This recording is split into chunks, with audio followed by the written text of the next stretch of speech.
Olá pessoal, nós estamos aqui para mais um vídeo, agora o nosso terceiro vídeo de multiplicação, e essa palestra do Wagner Cassimiro, a próxima geração da educação corporativa e modelo 70-20-10. Essa palestra foi um pouco interessante, porque ela foi muito boa.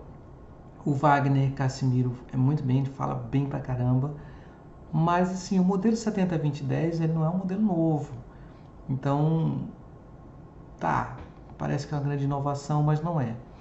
Por outro lado, não é algo que eu conhecia, eu já tinha ouvido falar e não tinha ido atrás desse conhecimento do que é o 70-20-10. Eu resolvi ir e não me arrependi, porque realmente é um modelo que se aplica, que na verdade faz anos que eu quero implementar no tribunal e que agora a gente vai começar a estudar para quem sabe ainda em 2019 ou em 2020.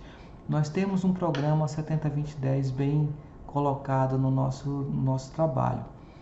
Bem legal mesmo.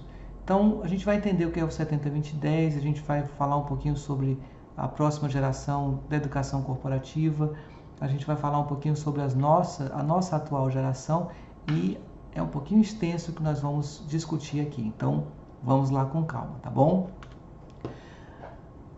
Ele começou a palestra falando sobre a ineficácia dos treinamentos. E, na verdade, a gente já teve essa discussão dentro do tribunal. Eu lembro que o Parentes tem falado bastante. Disse assim, olha, as pessoas estão indo fazer treinamento e eu não consigo ver esse treinamento se converter em competência, se converter em trabalho, em produtividade.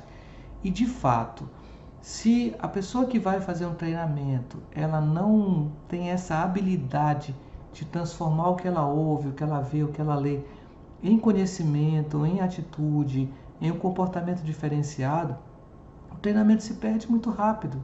Então, o Wagner ele diz o seguinte, o impacto de um treinamento é de 10% do potencial na mudança de desempenho no trabalho.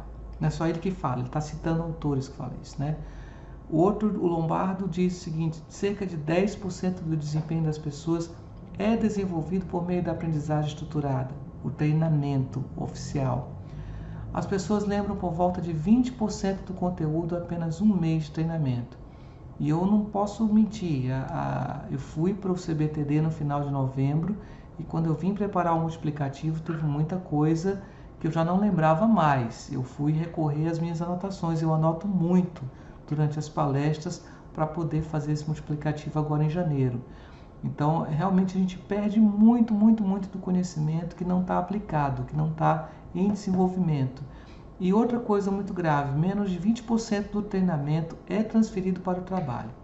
Então, todo mundo que vai fazer treinamento fora recebe aquele puxão de orelha da COED, olha, você tem que multiplicar, você tem que multiplicar, você tem que trazer esse conhecimento para cá e tal, mas as pessoas não conseguem. E não conseguem muitas vezes não é por culpa delas. É por culpa delas a partir do momento em que deixam para multiplicar 2, 3 meses depois, quando na verdade nós deveríamos chegar do treinamento e multiplicar logo em seguida, ou chegar com anotações suficientes e preocupados em estruturar a multiplicação, porque a gente vai perder esse conhecimento rapidamente mesmo, sem aplicação. Uma outra coisa que ele chama a atenção é que a avaliação de reação, aquela avaliação que você faz no final do treinamento, ela só diz assim, se eu gostei ou não gostei, achei legal ou não achei legal. Ela não diz se você realmente está aprendendo com aquilo ali e se você tem condição de aplicar o treinamento no trabalho. Então, não existe uma correlação precisa ou proporcional entre a avaliação de reação, aquela que se faz na hora do treinamento, e o resultado do negócio, do trabalho. Aí ele começou a falar sobre mudança também. Então, por mais que o tema do CBTD tenha sido diversidade, a tônica foi toda sobre as mudanças do século XXI. Então ele coloca essa figura aí, quanto isso na Bahia, e mostra uma pousada, né, na frente do mar e tal. Então ele está dizendo, o cara está ali tranquilo com a pousada dele, achando que qualquer um que vai chegar, vai pousar lá e vai morar lá e tal. Só que aí aparece o Airbnb, e faz com que você, de qualquer lugar do mundo, localize uma casa, um quarto, uma pousada, um hotel, um quarto de hotel para ficar. E aí você tem a empresa que mais cresce no mundo, com 100 milhões de reservas em 2017 que já está criando seus próprios hotéis, sua própria estrutura hoteleira nos lugares onde ela mais hospeda, para que você quebre. Então a tua pousadinha lá naquele lugar maravilhoso, ela vai ter pouca rentabilidade porque você tem uma concorrência muito forte promovida pela internet. Tá, isso é empresa privada, Ronaldo, e para o setor público? Para o setor público também, nós vimos agora, recentemente, que foi decretado que muitos dos documentos, muitos dos serviços cartorários não são mais necessários, a autenticação de documentos e alguns outros. Então, cada vez menos a área pública ela está sendo necessária, as pessoas estão criando alternativas, os sistemas estão sendo criados para que haja alternativas ao nosso serviço. E a gente tem que estar ligado com relação a isso. Empresas da transformação digital, 5 abordagens e capacidades para guiar a próxima geração de modelos de operação. Então ele fala que para que você consiga mudar e acompanhar isso, você precisa digitalizar o seu negócio, torná-lo digital, torná-lo um software mesmo, como nós falamos na primeira palestra. Você precisa de um processo de automação inteligente. É engraçado que ele coloca esse exemplo dos patinetes. Lá em São Paulo hoje você anda nas ruas, em alguns bairros, e você vê bicicletas lá paradas no meio da rua. É uma empresa que tem de bicicletas, você olhar direitinho, ela está travada, a bicicleta, com um aparelho de GPS e uma trava. Se você tiver o aplicativo, você paga o uso daquela bicicleta no aplicativo e você vai lá, desbloqueia aquela bicicleta e leva para onde quiser, larga onde quiser e fica lá. Então o aplicativo vai dizer onde é que tem bicicletas, você vai, desbloqueia sua bicicleta e volta. Com o patinete é a mesma coisa. Então são processos de automação inteligentes. Se quem não tem um processo desse anda com a sua bicicleta morrendo de medo de ser roubado, quem anda em São Paulo hoje, provavelmente em outras capitais, além daqueles serviços de algumas empresas privadas que existem, existe esse também, onde você larga a bicicleta em qualquer lugar. E o outro com o seu celular localiza onde está uma bicicleta mais próxima e vai andar. E pronto, resolveu. Então, análises inteligentes é o terceiro passo. A gente está implementando aqui no tribunal, se Deus quiser, até março, um processo de análise inteligente de qualidade de vida no trabalho, clima organizacional. Então, essa é uma transformação digital que está acontecendo com a gente, mas que cada vez será mais presente no nosso mundo. Então, tudo que você compra hoje, tudo que você faz hoje com o seu cartão de crédito, na sua televisão, está sendo monitorado e está virando uma análise inteligente para saber qual é o gosto maior das pessoas, qual é o público, o que atrai o público, qual é o produto que mais comercializa, por faixa etária, por sexo, por idade, por local, por região, por bairro. Isso está sendo analisado assim com inteligência artificial de uma forma magnífica. E nós estamos no meio disso.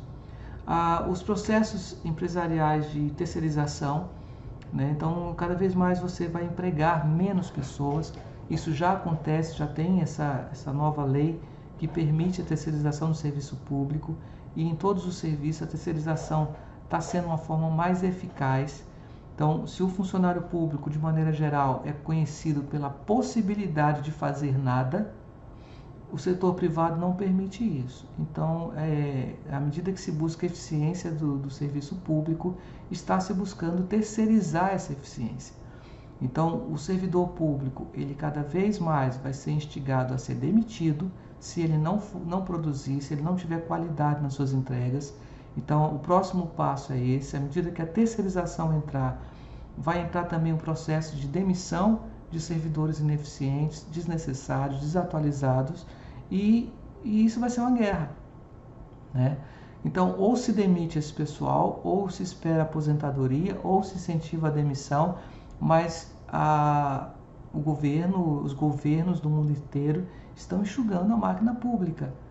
Não cabe mais, é muito melhor ter uma máquina flexível, onde possa contratar e demitir à medida que o governo cresce, à medida que o projeto é necessário ou desnecessário, do que manter servidores como eu, como vocês, durante 30, 50 anos funcionando para coisas que nem existem mais, como taquigrafia, como motorista, está cada vez menos necessário. E os processos Lean, os processos limpos, nós falamos disso no outro vídeo, um redesenho dos processos, da forma de trabalhar, para que tudo aconteça de uma maneira muito mais ágil, menos burocrática, menos cheia de idas e vindas, uma forma muito mais pragmática de resolver as coisas. Então, isso está acontecendo no mundo hoje, isso está acontecendo no setor público hoje, não é questão de futuro, é questão de agora, e nós precisamos estar atentos. Onde é que eu me encaixo nisso tudo? Eu sou protagonista dessa história ou eu sou um passageiro, uma vítima, um coitadinho nesse processo todo? 86% das companhias têm vivenciado transformações, sendo que metade ainda estão vivenciando. E 60% dos gerentes, dos gestores, dos presidentes das empresas estão reestruturando as funções de recursos humanos, né? Então, isso está acontecendo no mundo também, não é coisa de futuro. Então, com isso, a grande preocupação que se vê no mundo hoje corporativo é saber o que vai acontecer com as pessoas. Pessoas buscam propósito, autonomia e domínio. As pessoas também são responsáveis pela sua própria carreira, pelo seu próprio desenvolvimento. Chega de parar e de ficar esperando que o setor de capacitação coloque você na lista de treinamentos. Você precisa se desenvolver, você precisa bancar o seu desenvolvimento, porque o mundo é mais ágil do que o setor de recursos humanos, né? Nós somos protagonistas do nosso próprio desenvolvimento. Nós queremos maior longevidade da nossa carreira, mas isso não vai acontecer. E nós precisamos cada vez mais de estudo, formal e informal. Precisamos ter uma carreira mais longa nos estudos. Enquanto isso, o que está caindo? Nós temos cada vez mais lacunas na formação acadêmica. Então, aquilo que você estudou na faculdade já é desatualizado. Você estudou na aula de ontem, já é desatualizado hoje. Hoje nós estamos numa era de abundância de conhecimento. Hoje nós estamos na era de relações líquidas. Você conhece, se aproxima de uma pessoa, daqui a pouco ela já não está mais aí e por aí vai. E no Brasil nós temos um desafio enorme com a educação. Um desafio bem desencontrado, inclusive, não achou uma resposta ainda. O Peter Senge, um escritor americano, ele já falava há 20 anos atrás, há quase 30 anos atrás, ele já dizia que a área que ele viu com maior dificuldade de mudança nos Estados Unidos era a área do ensino, é uma área que não quer inovar, que não quer se atualizar. Só que isso também está acabando.